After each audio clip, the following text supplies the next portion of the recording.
telehealth dan telekesehatan. Kalau kita lihat dokumen-dokumen lama itu kok ada sampai apa ya tahun apa ya, 50-an atau apa ya, saya baca, pernah saya baca salah satu artikel itu sebenarnya ide itu sudah ada. Waktu itu ada gambar apa ya, kalau tidak salah ada gambar radio ya, dengan radio, lalu kemudian dokternya itu di depan radio, pasiennya itu di radio yang lain gitu. Jadi menggunakan apa ya, belum sampai ke video ya, tapi baru sampai ke audionya dulu gitu ya, untuk berkomunikasi secara jarak jauh. Nah, tetapi sekarang barangkali lebih berevolusi lagi. Jadi kayak contoh, kalau kita lihat definisi-definisinya dari telehealth dan telemedicine, itu memang mengarah pada pelayanan kepada pasien dengan menggunakan teknologi informasi dan komunikasi ya, di mana baik itu pasien maupun providersnya itu berada di lokasi yang berbeda. Nah, namun demikian definisi itu kemudian berkembang lagi, yang dilakukan dalam rangka pelayanan telehealth dan telemedicine itu tidak hanya pelayanan kepada pasien saja, tapi bagaimana memfasilitasi komunikasi antar providers itu, yang mungkin dalam hal ini tidak hanya berkaitan dengan pasien, tapi juga berkaitan dengan peningkatan kompetensi dari layanan primer, namanya kalau dia melakukan konsultasi ke spesialis. Atau di sini ada information sharing ya, antara providers yang merujuk sama yang dirujuk ya, tujuan rujukan supaya adanya continuity of care dari patient. Begitu juga yang barangkali yang dengan asuransi kesehatan ya, sekarang mungkin sudah banyak yang mencoba virtual claim gitu, di mana rumah sakit atau fasilitas pelayanan kesehatan itu cukup mengoptimalkan rekam medis elektronik yang digunakan untuk melakukan klaim ke asuransi kesehatan. Begitu juga yang lain-lain juga berkembang, umpamanya isu tentang pembiayaan, lalu isu tentang keamanan data, lalu kemudian isu yang kaitannya dengan rekam medis, bagian dari rekam medis elektronik. Lalu kemudian ada alat-alat bantu IoT, Internet of Things, wearable device yang berkembang, yang ini merupakan bagian dari alat bantu untuk melakukan telemonitoring dan seterusnya, sampai penggunaan artificial intelligence dalam rangka untuk telekonsultasi. Sekarang chatbot itu sudah ada, tapi kayaknya ada beberapa yang chatbot itu yang memang untuk konsultasi kesehatan. Saya lupa, kemarin sempat melihat ada apa ya di sosial media itu, oh ternyata ada ya chatbot yang untuk telekonsultasi. Jadi kita konsultasinya bukan dengan dokter tapi dengan robot gitu. Dan ini apakah benar atau tidak ya hasil konsultasinya? Wah, ini akan jadi isu yang kaitannya dengan etika, kaitannya dengan apa ya, hubungan antara dokter dan pasien. Ini kalau dengan robot berarti ada terminologi baru, nanti hubungan antara pasien dengan robot gitu namanya. Nah, sini ada perubahan definisi yang telehealth dan telemedicine itu lebih luas lagi cakupannya. Tidak hanya sekedar klien sama providers, tapi juga provider dan provider, atau untuk capacity building sekarang mayoritas menggunakan apa namanya teleconference ya. Kita ada Zoom umpamanya, ada beberapa aplikasi-aplikasi untuk konferensi secara virtual.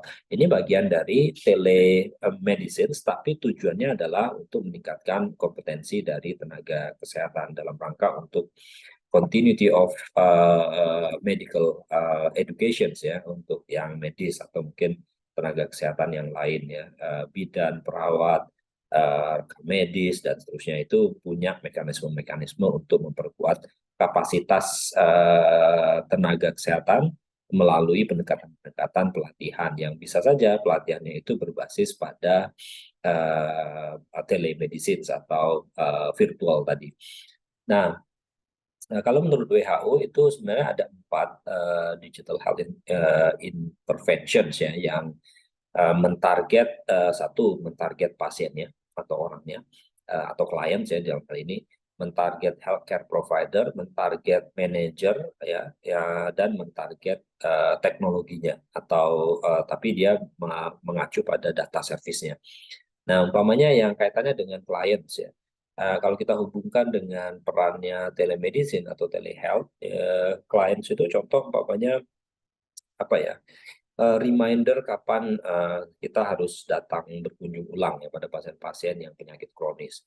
Atau reminder minum obat ya pada pasien-pasien yang harus berobat ketat ya kayak TB, HIV itu ya tiap hari harus minum. Atau pada imunisasi ya dasar pada anak yang kurang dari 1 tahun itu kapan jadwal imunisasinya agar jadwal imunisasi itu tidak terlewatkan. Nah, sehingga ini akan berdampak pada kualitas dari vaksin yang diberikan ya. Proteksi ya, kualitas dari proteksi yang didapat oleh anak itu gitu. Nah, sehingga klien ini bisa juga dia melakukan telemedicine tapi bukan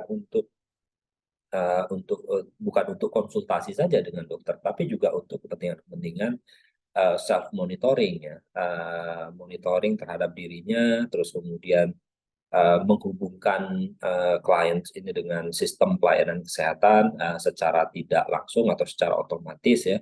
Appointment system umpamanya, wah ini harusnya kita melakukan kunjungan ulang di tanggal 15, lalu kemudian secara otomatis sistem itu bisa membantu untuk melakukan appointment kepada dengan fasilitas pelayanan kesehatan di dekatnya atau mungkin yang biasa dia kunjungi dan seterusnya. Nah, healthcare providers memang paling banyak ya yang memanfaatkan telemedicine. Tadi ada 2 pendekatan ya. Telemedicine yang client to providers, ini yang langsung dengan pasien ya. Entah itu telekonsultasi, text messaging, terus kemudian video conferencing, atau mungkin ada ya mungkin beberapa tahun yang lalu ya saya membaca artikel itu telesurgery gitu. Jadi sama-sama di ruang operasi di 2 tempat yang berbeda jarak jauh yang tenaga ahlinya ada di rumah sakit yang lain terus melakukan telesurgery mengoperasikan ya alat robotic surgery itu dari jarak jauh dengan menggunakan waktu itu kayaknya baru gencar-gencarnya 5G ya di Cina. Jadi sehingga teknologi 5G itu dipakai untuk mencoba telesurgery ya, yang jadi robot surgery itu dioperasikan dikendalikan jarak jauh oleh tenaga ahli di tempat yang berbeda. Ini kan juga menarik bahwa teknologi digital itu bantu ya untuk meningkatkan akses dan mutu pelayanan kesehatan. Nah, kalau health system manager umpamanya ya bayangkan saja umpamanya Anda adalah kepala dinas kesehatan atau mungkin kepala ya menteri kesehatan lah ya Pak Budi ya. Nah, ini dia ingin memantau apakah fasilitas pelayanan kesehatan ini obatnya cukup atau tidak, vaksinnya tersedia atau tidak, atau tenaga kesehatannya itu memenuhi kualifikasi atau tidak, dokternya ada atau tidak. Nah, ini kan sebenarnya fungsi-fungsi untuk melakukan monitoring performa dari pelayanan kesehatan di satu wilayah. Dan apakah Menteri Kesehatan atau kepala dinas itu harus berkunjung sampai ke sana gitu. Kita ada 10.000 puskesmas, kalau waktu masa jabatannya 3 tahun itu mengelilingi 10.000 fasilitas pelayanan kesehatan atau puskesmas seluruh Indonesia aja mungkin nggak cukup waktunya ya. Nah, sehingga apa namanya ada mekanisme-mekanisme tertentu yang memungkinkan apa ya pemimpin atau leadership itu untuk melakukan pemantauan terhadap performa dari pelayanan kesehatan dengan memanfaatkan data sekunder umpamanya.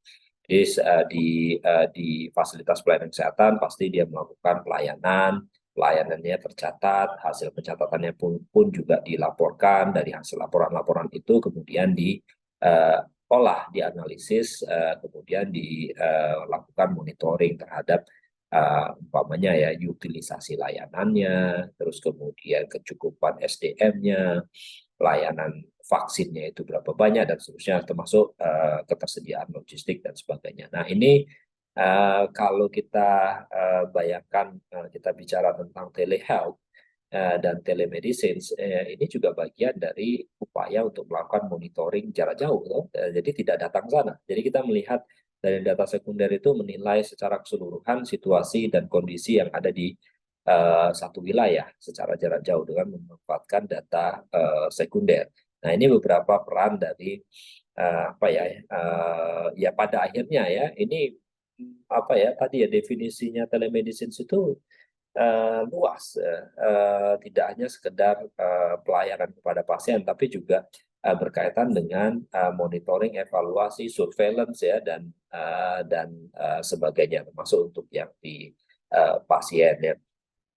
Nah, kemudian kalau di WHO tadi 2018 mendeskripsikan ini loh ada 4 target inovasi digital yang penting ya untuk nanti dikembangkan ya.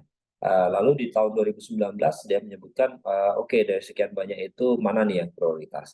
Nah, 2 diantaranya atau mungkin 3 ya kali ya. Yang pertama adalah rekam medis elektronik itu pasti. Nah, karena ini tujuannya untuk melakukan apa ya monitoring pasien atau continuity of care pasien ya untuk mengurangi loss to follow up ya. Yang interoperable tentunya nanti ada Permenkes nomor 24 ya di tempat kita tahun 2022 terkait dengan penggunaan rekam medis elektronik. Tetapi ada 2 hal terkait yang langsung dengan telemedicine itu adalah telemedicine provider to provider sama provider to client. Yang kalau kita lihat ya telemedicine bisa saja telemedicine yang sifatnya sinkronus ya. Contoh ada sekian banyak aplikasi di Indonesia itu yang diselenggarakan oleh pihak swasta yang memungkinkan menghubungkan antara provider dengan pasien secara langsung dalam rangka untuk pelayanan kesehatannya. Bahkan waktu COVID kemarin juga layanan itu digratiskan ya, difasilitasi oleh Kementerian Kesehatan untuk nanti dapat melakukan monitoring pada pasien-pasien yang isolasi mandiri umpamanya.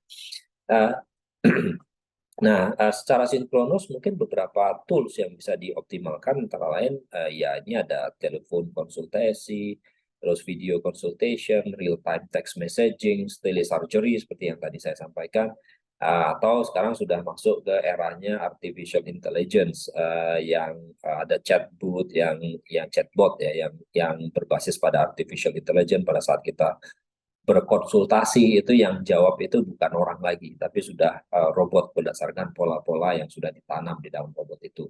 Ya, walaupun nanti ya secara apa ya, mas isunya itu secara etik apakah diperbolehkan ataukah nanti kalau umpamanya apa ya rekomendasi dari robot itu salah, terus kemudian berdampak negatif pada seseorang, itu nanti yang disalahkan siapa? Apakah robotnya ataukah orang yang membuatnya ataukah pasiennya sendiri yang salahnya kamu konsultasi sama robot dan seterusnya dan seterusnya. Jadi memang ada ya walaupun teknologi itu berkembang tapi juga tetap ya didampingi dengan tantangan-tantangan lain yang barangkali harus kita uh, apa ya identifikasi atau kita mitigasikan ya supaya nanti tidak berdampak negatif bagi pelayanan kesehatan. Yang kalau di Kementerian Kesehatan ini ada Telemedicine Indonesia temenin, mungkin sekarang namanya sudah berubah, Komen ya. Tapi prinsipnya di ini lebih ke arah mekanisme telemedicine yang store and forward. Jadi ada di situ ada teleradiologi, tele EKG, tele USG ya. Kemudian ada satu lagi apalagi ya saya lupa ada 4 ya dan prinsipnya adalah kalau teleradiologi ada gambaran radiologi ya digital yang kemudian dipakai untuk dikirim ke mana ya ke telemedicine Indonesia itu ada di servernya ada di Kemenkes lalu kemudian dihubungkan dengan tenaga ahlinya yang barangkali ada di beberapa rumah sakit yang sudah confirm untuk melakukan kerjasama pelayanan telemedicine. Jadi ahlinya itu akan melakukan interpretasi terhadap gambar digital tadi, baik itu radiologi, EKG, USG ya tentunya sesuai dengan wewenang dan tanggung jawabnya. Lalu kemudian hasil ekspertis itu dikembalikan, dia dikirim balik kepada pengirimnya. Nah, sehingga pengirimnya tadi dapat dapat membaca hasil interpretasinya dan dapat mendapatkan rekomendasi apa yang sebaiknya dilakukan pada pasien. Nah, ini kecenderungannya adalah memang provider to provider.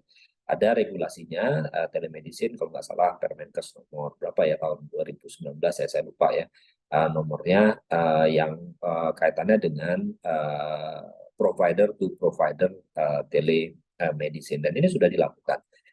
Dan sudah beberapa kali dilakukan, dan kami tahun 2019 itu juga mendapatkan kesempatan untuk mengevaluasi atau melakukan advokasi terhadap pelayanan telemedicine di daerah terpencil di Papua Barat. Nah, hasilnya juga menarik bahwa kalau kita lihat di fase di mana ya, di Papua Barat, ini di salah satu puskesmas, alatnya ada dan itu sudah support untuk teknologi digital. Akses internetnya ada, walaupun barangkali ya kadang-kadang mati, kadang-kadang tidak ya, apalagi kalau pas hujan itu katanya ya, hujan itu ya sudah sinyal nggak ada gitu dan sebagainya. Tapi infrastruktur itu ada. Kemudian dan hampir sama ini di dua tempat yang berbeda. Kalau kita lihat yang satunya tadi pakai antena satelit ya, atau ada yang pakai modem, yang satu ini hanya menggunakan modem karena ada tower BTS-nya itu ada di belakang gedungnya. Tetapi ternyata bandwidth-nya itu juga nggak stabil ya, dan relatif rendah ya untuk upload dan download-nya. Tapi memungkinkan untuk digunakan ya. Jadi ini ada EKG, ada gambar EKG-nya itu gelombang EKG, tapi modelnya masih difoto ya, store and forward ya. Jadi difoto, dikirim melalui aplikasi telemedicine, lalu kemudian nanti akan ada notifikasi pada rumah sakit ya, atau langsung kepada dokternya yang sudah terdaftar, dokter spesialisnya, lalu kemudian dokter spesialisnya melakukan interpretasi, hasil interpretasi itu kemudian disimpan dan kemudian akan ada notifikasi ke pengirimnya bahwa ini ada apa namanya, ada balasan dari ekspertis yang gambar yang kita kirimkan. Nah, walaupun sebenarnya challenge-nya bukan hanya teknologinya ya, tapi ternyata terkadang ada satu isu yang kaitannya dengan bahwa rekomendasinya adalah harus diberikan obat A gitu. Ternyata di puskesmas obat A itu tidak ada, adanya di rumah sakit. Nah, sehingga apa ya, dengan sangat terpaksa pasien itu memang harus dirujuk lagi secara fisik ke rumah sakit untuk mendapatkan obat-obat yang sesuai dengan rekomendasi spesialis tadi. Nah, ini memang isunya tidak hanya bukan hanya aplikasi telemedicine-nya ya, tetapi juga isunya itu adalah sumber daya lain yang nanti dapat mendukung untuk pelayanan telemedicine. Beberapa teknologi artificial intelligence ini remote patient monitoring dengan diabetes mellitus, ini ada patch glucose meter ya, yang ditempelkan pada tubuh, dan kemudian ini sudah berbasis IoT ya, Internet of Things, sehingga data-data digital yang dibaca oleh alat tadi itu bisa langsung tersimpan di dalam perangkat digital dan memungkinkan untuk kemudian dikirimkan secara langsung ke penggunanya, atau mungkin kalau dia nanti terhubung dengan fasilitas pelayanan kesehatan, tiba-tiba angkanya itu menjadi tinggi berkali-kali lipat atau rendah berkali-kali lipat, itu akan memunculkan alert atau reminder yang memungkinkan ya dokter-dokter dari jarak jauh itu atau mungkin tenaga kesehatannya ya memantau dan mungkin menindaklanjuti adanya kondisi-kondisi yang ya tanda petik ya kegawat daruratan ya, karena informasi yang dihasilkan itu secara continuous dan tiba-tiba ada spike yang tinggi atau spike yang rendah. Begitu juga sekarang ada ya, sudah banyak kalau ini ya smartwatch yang berbasis IoT mampu mendeteksi atrial fibrillation pada kasus-kasus infark miokard. Bahkan seperti yang tadi saya sampaikan di awal, ada smartwatch yang mampu mendeteksi pasien itu jatuh atau tidak ya. Ini terutama untuk pasien-pasien yang elderly.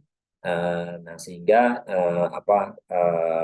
fasilitas pelayanan kesehatan yang melakukan pemantauan terhadap pasien-pasien itu bisa mengetahuinya lebih awal dan bisa melakukan tindakan atau intervensi yang lebih dini ya, untuk mengirimkan ambulans secara cepat. Lalu kemudian karena ada cerita-cerita menarik di luar sana bahwa ada beberapa orang yang merasa diselamatkan ya dengan adanya inovasi digital ini ya, yang dipasang di tubuhnya lalu kemudian termonitor secara langsung oleh tenaga kesehatan di luar sana, entah itu di rumah sakit atau mungkin dispatch unit ya, ambulans ya itu.